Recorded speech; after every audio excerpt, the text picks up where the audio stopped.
Hi, this is Craig, the options linebacker. This is the weekend report for Sunday, November 7th. All right, folks, we've been talking about this and talking about this and talking about this for over a year now, and it finally happened. What is that? Well, after we went through this nasty downtrend, this generational recession that really started in 2007 and accelerated into the bottom in 2009, we of course saw a big bear market rally come up off the bottom. This is very normal. Now, what we talked about was saying at the time is that, okay, this is just a bear market rally and they can be very strong, but what will turn the tide after this puts in a lower high, which it did, and then we started the corrective pattern in the summer? I said, watch out for the higher low. Once we get a higher low and then an associated higher high, we have a change in polarity. We have a U-turn in the markets that is now confirmed. This is the Dow monthly chart. All the other charts that we've been following have already made the U-turn. Of course, the daily chart is now in a confirmed uptrend. The weekly chart is now in a confirmed uptrend. And now we have this most powerful of signals. We have a change in polarity on the monthly charts. So this is the Dow. We've also had the same thing happen in the transports, now with higher low and a higher high, change in polarity. Both the Dow and the transports are confirming each other as a confirmed uptrend. And finally, on to the S&P 500, which has also made that U-turn as well with a higher low and now an associated higher high.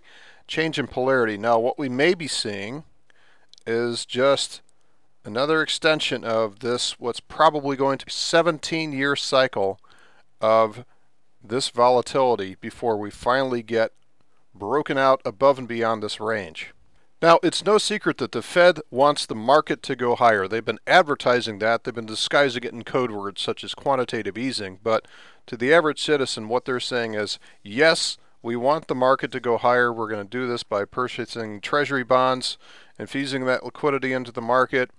And we want the market to go higher so the average Joe feels better about himself, will actually start spending again, and that will encourage companies to hire more jobs, and then the whole cycle starts to go up. Well, that's all well and good, but when you start to manipulate the market like that, it is very risky. So what is the risk to that? What's the risk if they crush the dollar in the meantime? Well, the problem is if you drop the value of the dollar, that you force the price of assets to rise just to retain par value. So let's take the example here of crude oil. And remember the bubble that we went through in 2008 when we were paying $5 a gallon for gasoline. Well, the same thing is going to start to happen here. As they start to ease on the dollars, they start to crush the dollar. This is what's going to happen with crude oil. What's the economy going to do when we have $5 a gallon gasoline again? Here's a chart of silver on a parabolic rise. So what's going to happen to companies that have just started to make money again when all of a sudden the raw materials that they have to purchase to build their product have gone up and just out of sight? All of a sudden their earnings reports are going to be severely impacted because they can no longer make the margins that they were before. So now back to the weekly chart on the S&P 500. What we've got is stock market 2.0 now. What's going to happen is we're going to see rallies like this that are just parabolic. They just have no pullbacks. They just continue to go up, up, up, up, up, up, up every single day. And we're seeing that even this week. We just had a monster move this week, well above that 200-week moving average, which generally has been a delineation between bull and bear market. So again, one more vote for a U-turn here. Now, something that we're going to have to deal with is 61.8% bear market fib of this October 2007 high to the March 2009 low.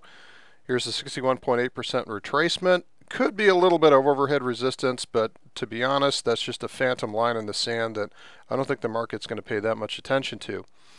What I want to call your attention to is that when we do have these parabolic rallies, they typically do not end well.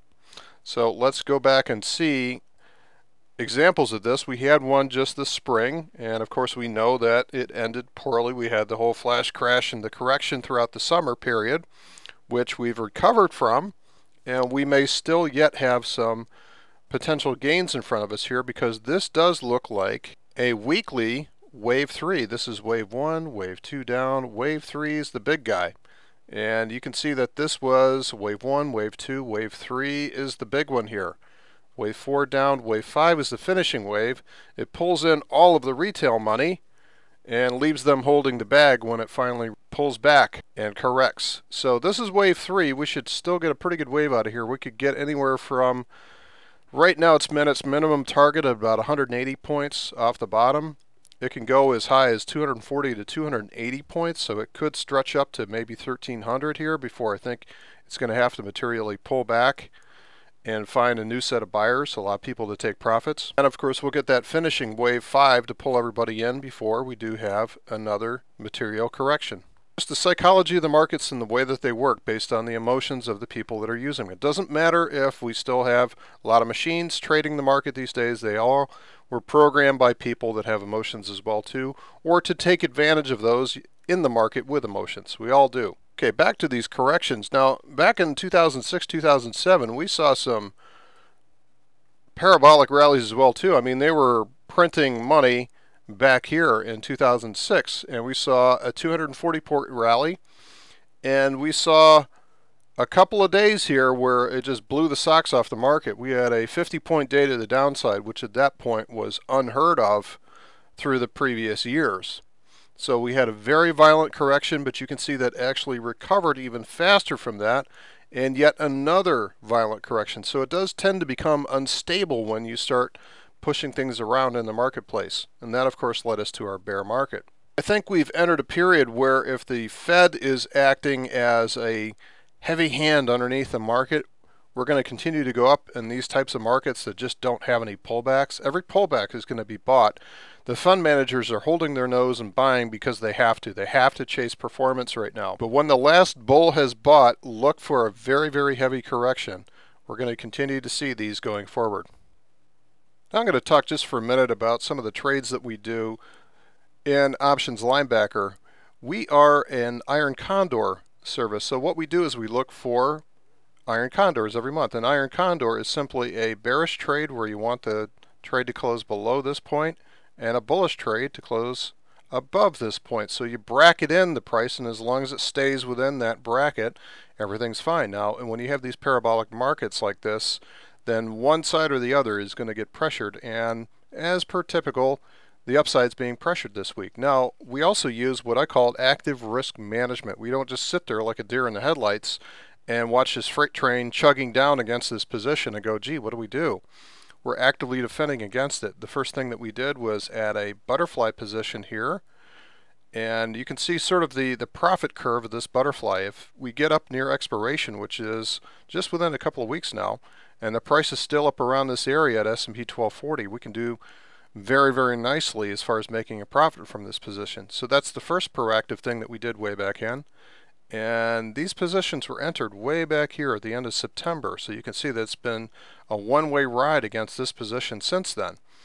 But the other thing that we've done is we've actually trimmed down the position size in half already of what we've done. There's no reason to be as big a sitting target as you already are.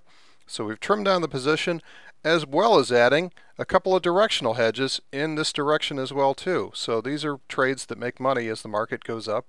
So it's a positive delta hedge is what it is. And you can also see that as much as I love technical analysis, so far the price has completely disrespected the fact that we have a huge top here at S&P 1220. It just kind of knifed right through it like it didn't even exist. That's why it's so important to have these active defensive techniques in your portfolio. Thanks for listening. We'll see you next week, folks.